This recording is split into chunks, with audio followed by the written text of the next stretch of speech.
Welcome to my class. नमस्ते student. बच्चों, आज हम चैप्टर नंबर 2 पढ़ने जा रहे हैं, जिसका सेशन नंबर है 19वां है। इसमें हम धनुष्यभंग और वनपथ पर आधारित कविताओं पर आधारित कवि गोस्वामी तुलसीदास इनके जीवन परिचय के बारे में जानकारी हासिल करेंगे। अब तक के सेशन में हमने धनुष्यभंग और वनपथ पर जो पद दिए थे, उसमें जो दोहा, चौपाई, सवैया, ये जो छंद थे, उस पर हमने विस्तार से उसका संदर्भ से स्पष्टीकरण, उसकी व्याख्या, इसके बारे में जानकारी हासिल की। अब हम कवि गोस्वामी तुलसीदास इनके जीवन परिचय के बारे में जानकारी हासिल करते हैं। नाम तुलसीदास जी है। इनका जन्म संवत 1554 अर्थात 1532 ईस्वी सन में हुआ था। इनका जो जन्म स्थान है वो राजापुर चित्रकूट जो उत्तर प्रदेश में है। बचपन का इनका नाम तुलाराम अर्थात राम भोला है। इनके माता पिता है, माता उनकी उलसी तथा पिता का नाम आत्माराम दुबे है। इनके गुरु जो है वह श्री नरसिंह दास है। इनकी पत्नी का नाम रत्नावली है। भाषा तथा प्रमुख ग्रंथ है इनके है, प्रमुख ग्रंथों की भाषा ब्रज तथा अवधी है। इनकी मृत्यु सन 1680 में 80 घाट में हुई है। अब हम थोड़ी विस्तार से जानकारी हासिल कर लेते हैं। तुलसीदास जी का जब जन्म हुआ तब वे 5 वर्ष के बालक मालूम होते थे। इनके दांत भी थे। जन्म लेते ही इनके मुख में राम का शब्द निकला और लोग इन्हें राम भोला कहने लगे। अब देखिए, सर्वसाधारण जो बालक होता है, जब उसका जन्म होता है तो वह माँ के गर्भ में 9 महीने तक रहता है। 9 महीने के गर्भ होने के बाद, परिपूर्ण होने के बाद उसका जन्म होता है। लेकिन कहा जाता है तुलसीदास जब उनकी माँ ने गर्भधारणा की थी तब 9 महीने हो जाने के बावजूद भी, 10 महीने होने के बाद भी उनका गर्भधारण नहीं आया था, अर्थात बालक का जन्म नहीं हुआ था। और इसी कारण या किसी अन्य कारणवश जब बालक का जन्म हुआ तब वह बहुत ही बड़े लग थे। इस प्रकार से 5 वर्ष का बालक जितना बड़ा होता है, उस समय जिस अवस्था में थे तब तुलसीदास इनका जब जन्म हुआ था तब वह बड़े बालक के रूप में 5 वर्ष के आयु की उम्र वाले बालक के इतने उनका जन्म हुआ था। और जन्म होने के बाद हम देखते हैं कि किसी भी बच्चे की जो दांत आने की जो प्रक्रिया होती है, जन्म के बाद 9 महीने माँ के कोख में रहने के बाद जब किसी भी बच्चे का जन्म होता है तब उसके 7-8 महीने के बाद बालक के बच्चे आना आरंभ होता है। लेकिन तुलसीदास के जन्म के पहले, मतलब जन्म गर्भ से बाहर आने के तुरंत बाद उनके ऑलरेडी उनके मुंह में दांत थे तथा उन्होंने जन्म के बाद तुरंत बोलना शुरू किया था और पहला उनका जो शब्द था वो राम था। इसीलिए उनको राम भोला इस नाम से भी जाना जाता है। और देखिए, मूल नक्षत्र में पैदा होने के कारण इनके माता और पिता ने उनका त्याग कर दिया था और फिर इनका लालन पालन जो था एक दासी ने किया तथा ज्ञान एवं भक्ति की शिक्षा प्रसिद्ध संत बाबा नरहरि दास ने प्रदान किया। तो इस प्रकार तुलसीदास इनके जो गुरु है वो कौन है? संत बाबा नरहरि दास है, इनके गुरु माने जाते हैं। इनका विवाह दीनबंधु पाठक की कन्या रत्नावली से हुआ था। वे पत्नी के प्रेम में बहुत ही अनुरक्त पर रहते थे। एक बार पत्नी द्वारा बिना बताए मायके चले जाने पर तुलसीदास जी अर्धरात्रि में आंधी तूफान का सामना करते हुए अपने ससुराल जा पहुंचे। इन्हें वहां देखकर पत्नी ने उन्हें बहुत ही डांटा। पत्नी के उपदेश से ही इनके मन में वैराग्य उत्पन्न हुआ और इसके बाद काशी के विद्वान शेषतानन से तुलसीदास ने वेद वेदांत का ज्ञान प्राप्त किया।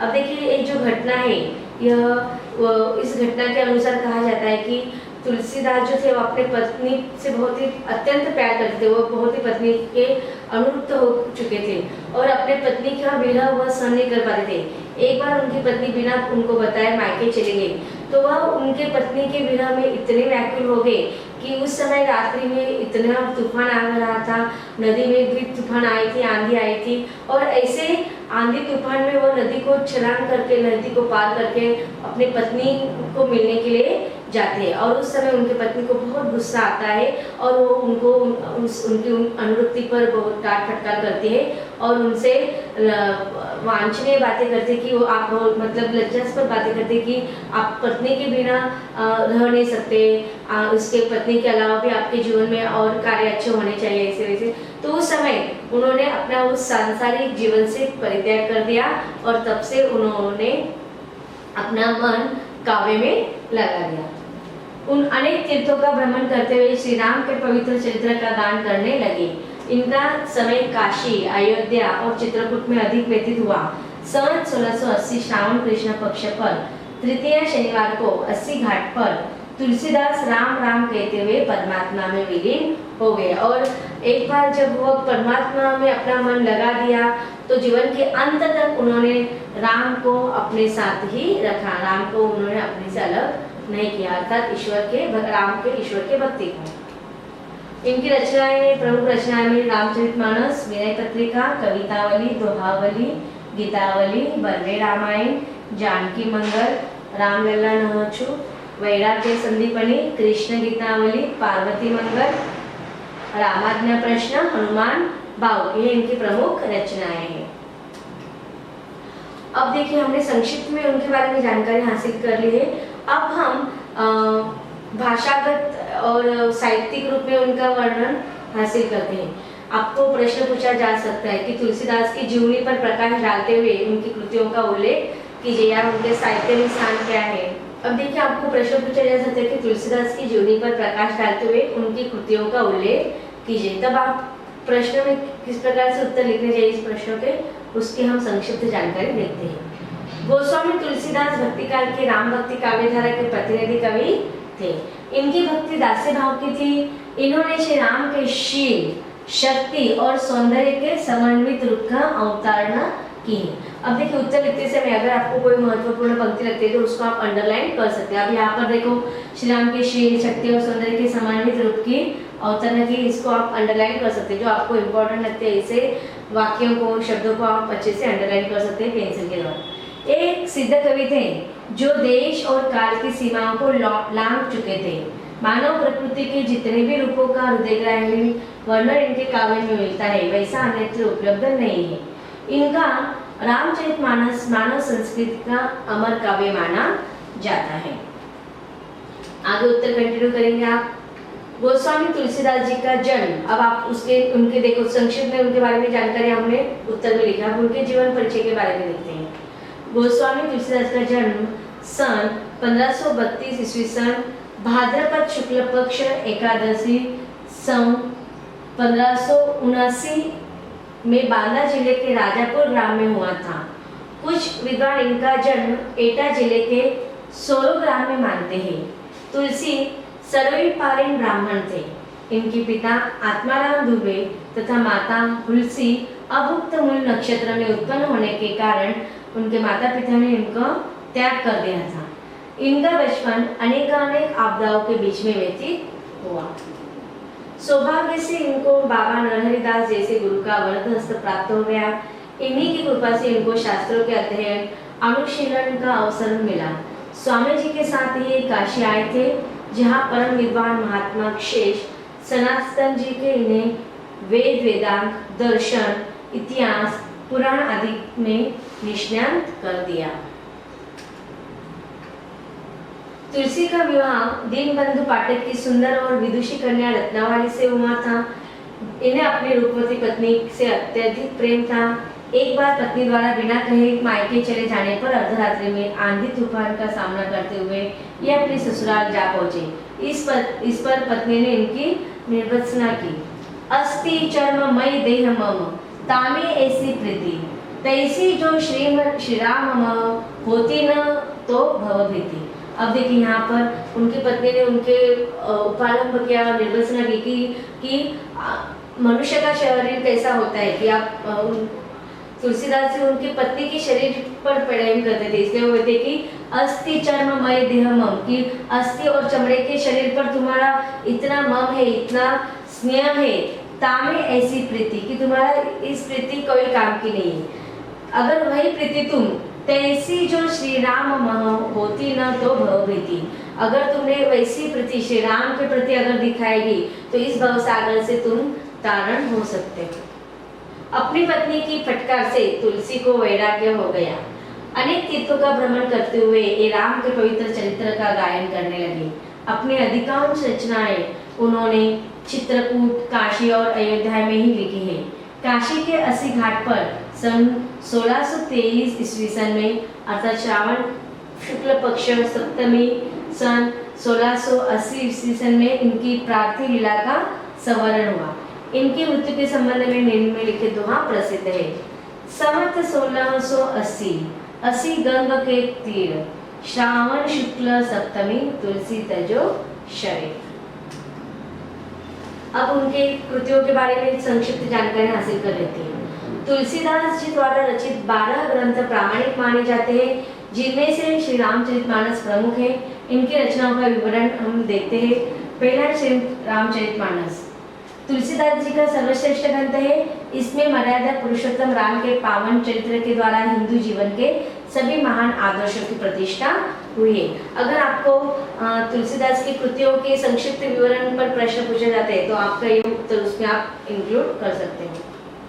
विनय पत्रिका, इसमें तुलसीदास जी के कलिकाल के विरुद्ध रामचंद्र जी के दरबार में पत्रिका प्रस्तुत की है। यह काव्य तुलसी के भक्त हृदय का प्रत्यक्ष दर्शन है।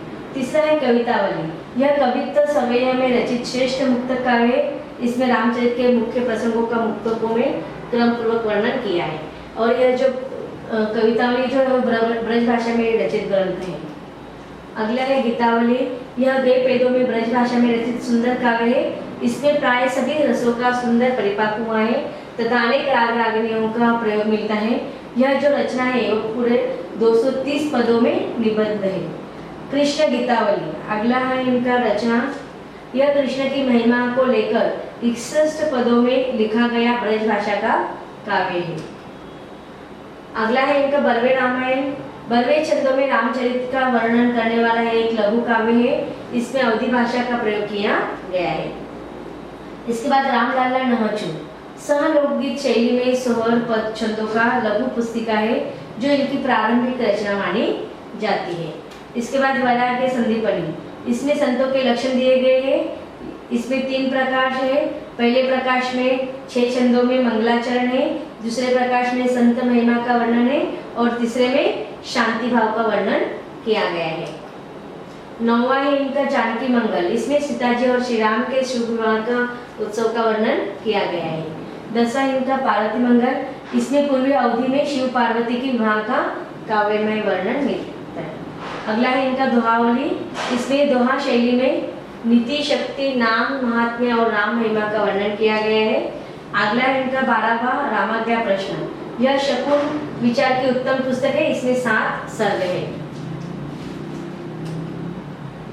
तो इस प्रकार हमने तुलसीदास इनके जीवन परिचय के बारे में जानकारी हासिल कर ली, फिर उनके रचनाओं के बारे में। अगर आपको किसी भी प्रकार से प्रश्न पूछते तो जो हमने अब तक करवाए हैं आप उसमें लिख सकते हैं। अब देखते हैं उनके साहित्य में स्थान। गोस्वामी तुलसीदास हिंदी साहित्य के सर्वश्रेष्ठ कवि है। इनके द्वारा हिंदी कविता की सर्वतोमुखी उन्नति हुई है। इन्होंने अपने काल के समाज की विसंगतियों पर प्रकाश डालते हुए उनके निराकरण के उपाय सुझाए। साथ ही अनेक मतों और विचारधाराओं में समन्वय स्थापित करके समाज में पुनर्जागरण का मंत्र फेंका। इसलिए इन्हें समाज का पथ प्रदर्शक कवि कहा जाता है। अतः हम कह सकते हैं कि गोस्वामी तुलसीदास जी हिंदी में ही वही स्थान है जो संस्कृत में वाल्मीकि अथवा वेदव्यास का है। निश्चय ही गोस्वामी जी की अद्भुत प्रतिभा हिंदी में ही नहीं विश्व साहित्य में भी अपना एक विशिष्ट स्थान रखते। जैसे कि रामचरितमानस हमारे विश्व में हर घर में यह ग्रंथ होता है और हर घर में इसका पठन भी होता है और यह ग्रंथ किसके द्वारा लिखे थे? गोस्वामी तुलसीदास द्वारा। तो इस प्रकार उन्होंने विश्व साहित्य में एक अपना विशिष्ट स्थान निश्चित किया है।